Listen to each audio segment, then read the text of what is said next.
안녕하세요. 2026년 3월 둘째 주 메모리 및 PC 주변 기기 데이터를 정리하고 한 주간의 주요 글로벌 지표들의 변화를 알아보도록 하겠습니다. 디램 현물 가격입니다. DDR5 16기가 현물 가격은 월요일 39.683달러로 시작하여 화요일에도 39.683달러로 보합세를 유지하였습니다. 이후 수요일 39.567달러, 목요일 39.167달러로 하락세를 보이다가 금요일에는 39.333달러로 소폭 반등하며 한 주간 총 0.88% 하락하며 마감했습니다. 이렇게 일일 데이터만 보고 그래프를 보고 있으면 그냥 무난한 한 주였다고 생각하실 겁니다. 근데 하루에 3번 고시되는 풀 데이터를 다 확인하면 조금 얘기가 달라집니다. 제가 평소와는 다르게 영상 뒤편에 요거 주의 표시를 며칠간 달았던 걸 기억하실 겁니다. 디램 현물 가격 데이터를 전부터 오래 보신 분들은 아실지도 모르지만 통상적으로는 하루에 3번 고시되는 가격이 크게 바뀌지 않습니다. 그러니까 오전에 고시된 가격이나 저녁에 고시된 가격이 크게 다르지 않은 경우가 대부분입니다. 하지만 이번 주는 확연히 다른 한 주였습니다. 수요일은 오전에는 상승해서 출발하더니 저녁에는 거꾸로 하락 반전했었고, 금요일은 거꾸로 오전과 오후에는 연달아 하락폭을 키우더니 저녁에는 상승 반전에서 끝났죠. 결론부터 말씀드리면 이런 현상은 지극히 이례적인 경우에 해당합니다. 즉, 지금 디램 현물 시장은 상당히 민감한 시장이라는 것이죠. 앞으로도 이런 디테일한 것까지 하나도 놓치지 않고 가도록 하겠습니다. 덕분에 데이터 정리하는 저만 일이 많아졌네요. 다음은 PC 디램 가격입니다. 먼저 DDR5 동향부터 살펴보겠습니다. SN코어 클래브 모델은 월요일 334,290원으로 시작하여 화요일에도 같은 가격을 유지하였고, 수요일 334,300원을 거쳐 목요일과 금요일에는 334,280원으로 마감하며 한 주간 변동폭이 거의 없는 보합세를 유지하였습니다. 반면 삼성전자 모델은 월요일 31만 8,890원에서 시작하여 화요일 31만 9,770원으로 소폭 올랐으나 수요일 31만 8,770원, 목요일 31만 8,050원으로 하락세를 탄 뒤 금요일에는 30만 9,890원까지 떨어지며 한 주간 총 2.82%의 하락률을 기록하였습니다. 확실히 삼성전자 제품이 디램 현물 가격에 민감하게 반응하고 있네요. 다음은 DDR4입니다. SN코어 클래브 모델은 월요일부터 목요일까지 20만 6,190원으로 가격 변동 없이 유지되었으나 금요일에는 20만 5,350원으로 떨어지며 한 주간 총 0.41% 하락하였습니다. 삼성전자 모델은 월요일 21만 2,880원에서 시작하여 화요일 21만 1,990원, 수요일 21만 990원, 목요일 21만 490원으로 연일 하락세를 이어갔고, 금요일에는 21만 500원으로 한 주간 총 1.12%의 하락률을 기록하였습니다. 이번엔 SSD 제품 보겠습니다. 삼성전자 990% 모델은 월요일 39만 8,980원으로 시작하여 화요일 39만 8,950원, 수요일 39만 8,910원으로 미세하게 조정되었고, 목요일과 금요일에는 39만 6천원으로 내려앉으며 한 주간 총 0.75% 하락하였습니다. SK하이닉스 플래티넘 P41 모델은 월요일 40만 3,750원에서 시작하여 화요일 40만 3,660원, 수요일 40만 2,910원으로 하락했으나 목요일 40만 4,990원으로 반등한 뒤 금요일에는 40만 2,990원으로 마감하며 한 주간 총 0.19% 하락을 기록하였습니다. HDD 제품입니다. 2테라 기준입니다. WD 제품의 가파른 상승세가 돋보였습니다. WD 블루 모델은 월요일 14만 4,990원으로 시작하여 화요일 14만 8,990원, 수요일 15만 7,090원, 목요일 16만 90원으로 주 내내 가격이 올랐으며 금요일에는 16만 20원으로 마감하며 한 주간 총 10.37%의 높은 상승률을 기록하였습니다. 반면 시게이트 베러쿠더 모델은 월요일 16만 5천원으로 시작해 화요일 16만 4,870원, 수요일 15만 9,760원까지 하락했으나 목요일 다시 16만 5천원으로 올라선 뒤 금요일 16만 3,530원으로 마감하며 한 주간 총 0.89% 하락하였습니다. 반도체 기업들의 주가 변화를 보겠습니다. 3월 둘째 주 메모리 진영은 종목별로 희비가 엇갈렸는데 삼성전자는 지난주 18만 8,200원에서 이번 주 18만 3,500원으로 2.50% 하락하였고 SK하이닉스 역시 92만 4천원에서 91만 원으로 1.52% 하락하였습니다. 반면 런던 증시의 삼성전자 GDR은 0.86% 상승하였으며 특히 마이크론은 370.30달러에서 426.13달러로 15.08% 큰 폭으로 상승하며 한 주를 마감했네요. 다음 주 18일에 있을 실적 발표 기대감이 반영된 결과로 보입니다. 저장장치 업체들은 이번 주 큰 폭의 상승세를 보였습니다. 웨스턴 디지털은 245.25달러에서 272.29달러로 11.03% 상승하였고 시게이트 역시 352.80달러에서 383.71달러로 8.76% 상승하였습니다. 요즘 슬슬 디램 다음 타겟은 낸드라고 몇몇 언론에서 언급하는 영향인 듯 보이네요. 로직 및 시스템 반도체 진영은 대체로 상승세를 나타냈습니다. 엔비디아는 177.82달러에서 180.25달러로 1.37% 상승하였고 인텔은 43.42달러에서 45.77달러로 5.41%, AMD는 192.43달러에서 193.39달러로 0.50% 각각 상승하였습니다. 다만 TSMC는 338.89달러에서 338.31달러로 0.17% 소폭 하락하였고 브로드컴은 330.48달러에서 322.16달러로 2.52% 하락을 기록했습니다. 장비 소재 섹터는 섬코를 제외한 전 종목이 올랐습니다.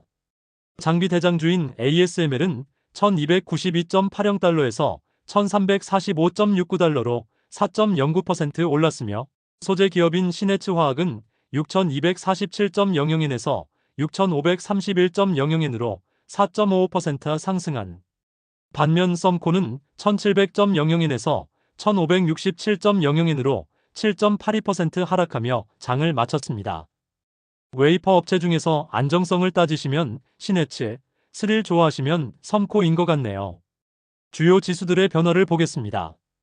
이번 주 아시아권 지수는 전반적인 하락세를 나타냈는데 코스피 지수가 지난주 5584.87포인트에서 이번 주 5487.24포인트로 1.75% 하락하였고 일본의 니케이 지수 또한 55,620.84포인트에서 53,819.61포인트로 3.24% 하락하였습니다. 이어서 상해 종합지수는 0.70%, 항생지수는 1.13%, 그리고 대만 각권지수는 0.59% 각각 하락하며 아시아 증시 전반이 약세를 보였습니다. 미국과 유럽 증시 역시 하락 흐름을 이어갔는데 S&P 500 지수가 1.60% 하락한 6,632.19포인트, 나스닥 종합지수는 1.26% 하락한 22,105.36포인트로 집계되었으며 유럽의 유로스톡스 50지수 또한 0.26% 하락하며 한 주를 마쳤습니다. 반면 필라델피아 반도체 지수는 지난주 7,514.70포인트에서 이번 주 7,646.60포인트로 1.76% 상승하며 반등에 성공했습니다. 해운 물류 지표를 살펴보면 발틱 운임 지수가 2138.00포인트에서 2028.00포인트로 5.14% 하락하였으나 컨테이너 운임 지수는 1489.19포인트에서 1710.35포인트로 14.85% 급등하며 한 주간의 변화를 마무리했습니다. 전반적으로 이란 사태의 여진이 계속되는 영향으로 주가 지수는 약세 지속이네요. 주요 거시지표들의 변화를 보겠습니다. 이번 주 통화시장은 달러 인덱스가 1.51포인트 상승하며 100.36 마감했습니다. 강달러 기조가 뚜렷해진 가운데 원달러 환율은 지난주보다 19.45원 상승하며 1,501.48원에 마감했네요. 그렇게 견고하던 1,500원대도 달러 인덱스가 100을 넘기니 뚫려버렸네요. 참고로 달러 인덱스는 110 정도에서 내려온 것이니 원달러 환율이 글로벌 환경으로는 약 10% 정도 추가적인 상승 가능성은 열려있다고 보셔야 할 것 같습니다. 단 정부에서 환율 안정 정책을 적극적으로 쓸 것으로 예상돼서 추후 상황은 지켜봐야 할 듯입니다. 달러에는 1.93엔 상승, 유로달러는 0.0202달러 하락하며 달러 강세의 영향을 받는 모습이었습니다. 가상자산 시장의 비트코인은 한 주간 2,700.80달러 상승하며 7만 달러 위로 다시 올라섰네요. 원자재 시장은 이란의 호르무즈 봉쇄 지속 속에 지속 항전 의지를 보이며 WTI가 7.81달러 상승하며 98.71달러로 다시 100달러에 근접해 마감했습니다. 반면 천연가스는 0.05달러 하락하며 약세를 보였습니다. 귀금속과 산업용 금속 또한 하락세를 면치 못했는데 금은 1.88% 하락하여 5,061.70달러로 마감했고 은은 3.52% 하락하며 81.343달러로 마감했습니다. 구리 역시 0.80% 하락한 12,767달러로 마감하였습니다. 채권 금리는 전반적으로 상승세를 보이며 시장의 압박을 키웠는데 미국 2년물 국채 금리는 17.8bp 상승한 3.734%, 미국 10년물 국채 금리는 15.3bp 상승한 4.285%를 기록하였고 일본 10년물 국채 금리 또한 6.1bp 상승한 2.24%로 한 주를 마쳤습니다. 마지막으로 배터리 핵심 소재인 탄산 리튬은 한 주간 3,000위안, 1.95% 상승한 15만 7천 위안을 기록했네요. 전반적으로 이란 사태의 영향으로 지정학적 불안에 따른 전형적인 자산시장의 모습이었습니다. 안녕하세요. 3월 1일부터 10일 동안의 수출입 통계를 알려드립니다. 오늘 아침에 나온 따끈따끈한 지표입니다. 3월 1일부터 10일 수출은 215억 달러로 전년 동기 대비 55.6% 증가, 수입은 194억 달러로 전년 동기 대비 21.7% 증가했으며 무역 수지는 21억 달러 흑자를 기록했습니다. 조업 일수 고려 시 일평균 수출액은 33억 달러, 31.7% 증가하였습니다. 동기간은 수출 역대 최대를 달성했습니다. 반도체 수출 역시 76억 달러로 역대 최대치를 갱신했습니다. 매일매일 역대 최고치를 경신하는 모습입니다. 주요 수출 품목을 자세하게 살펴보겠습니다. 전년 동기 대비 반도체는 175.9% 증가, 석유 제품은 44.1% 증가, 승용차는 13.9% 증가, 컴퓨터 주변 기기는 무려 372.1% 증가하였네요. 선박만 유일하게 마이너스 61.9% 감소하였습니다. 이로써 반도체 수출 비중은 35.3%로 15.4%p 증가하였습니다. 컴퓨터 주변 기기를 포함하면 39.1%로 대한민국 수출의 5분의 2를 반도체가 담당하는군요. 정말 대단합니다. 만약 이 추세가 이어진다면 지금 5위까지 올라온 컴퓨터 주변 기기의 순위가 2위인 자동차를 역전하는 날이 올지도 모르겠습니다. 정말 그런 일이 벌어진다면 대한민국은 길냥이도 반도체를 물고 다닌다는 말이 나올 수도 있겠군요. 주요 수입 품목도 한번 보겠습니다. 전년 동기 대비 반도체 53.5% 증가, 반도체 제조 장비 10.4% 등 증가, 원유 1.4%, 가스 6.4% 등 감소. 전달보다는 반도체 제조장비 수입 증가가 크지 않은 걸 보면 국내 양사로 인해 공급 과잉이 생길 우려는 일단 적은 것 같네요. 원유는 최근 국제유가 상승을 반영하려면 시차가 좀 있을 듯합니다. 이번 달은 분기 말이라 마지막 10일에 수출 금액이 몰릴 텐데 과연 어떤 수치가 나올지 기대가 크네요. 반도체의 대한민국 격하게 응원합니다. 최신 수출입 동향 다음에도 빠르게 전달해드리겠습니다. 구독 누르시고 알람 설정하시면 매일 최신 데이터를 받아보실 수 있습니다. 우측 상단에 디램 현물 가격과 메모리 업종 주가와의 상관관계 영상을 카드로 올려놓았습니다. 제 영상을 보시는데 참고할 만한 내용이니 클릭하시고 시청 부탁드립니다. 최신 가격 동향 다음에도 빠르게 전달해드리겠습니다. 구독 누르시고 알람 설정하시면 매일 최신 데이터를 받아보실 수 있습니다. 더 자세한 정보가 필요하시거나 또 다른 데이터가 필요하시면 댓글로 남겨주시면 다음 영상에 반영하도록 노력하겠습니다.